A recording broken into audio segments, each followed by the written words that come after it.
ស្រុកលាស្រែលាម៉ែលាពុកអើយតាមបីថ្ងៃមុខក្រែងរួធូធី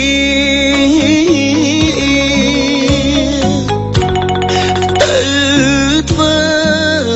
ពលកទាំងចិត្ត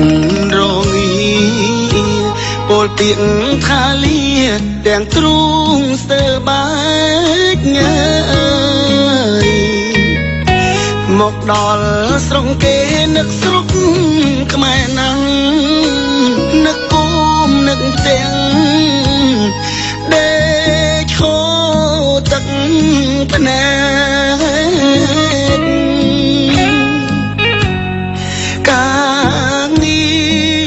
រធ្ងន់ស្រាលខំមិនអល់ឯងព្រោះចង់ឃើញស្អែកជួបជុំគ្រួសារនៅលើលោកនេះអ្នកណាចង់ក្រចង់រួត្រដោវេទនាខ្លោចផ្សា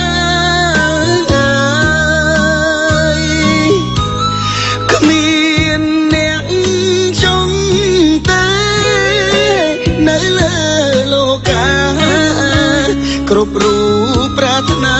តែចង់មានបានជីវិតអ្នកក្រធ្វើពលកគេអ្នកមានតែងតែរួនៅសុខសា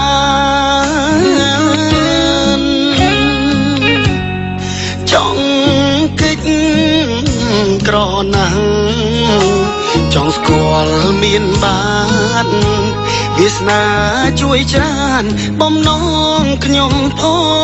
ងអើយ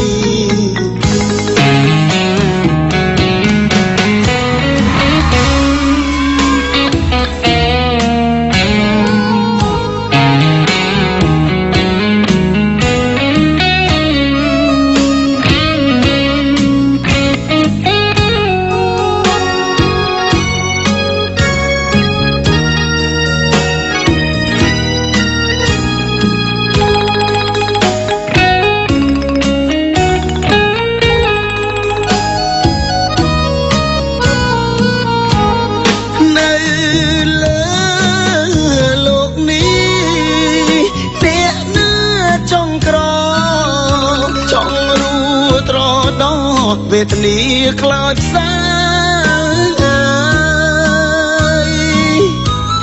គ្មានអ្នកចង់ទេនៅលើលោកាគ្រប់រូបប្រាថ្នាតែចង់មានបានជីវិតអ្នកក្រធ្វើពលកគេអ្នកមានតែងតែរួនៅសុខសាន្តចង់កិច្ចក្រណាស់ចង់ស្គាល់មានបានវាសនាជួយច្រើនបំណងខ្ញុំផង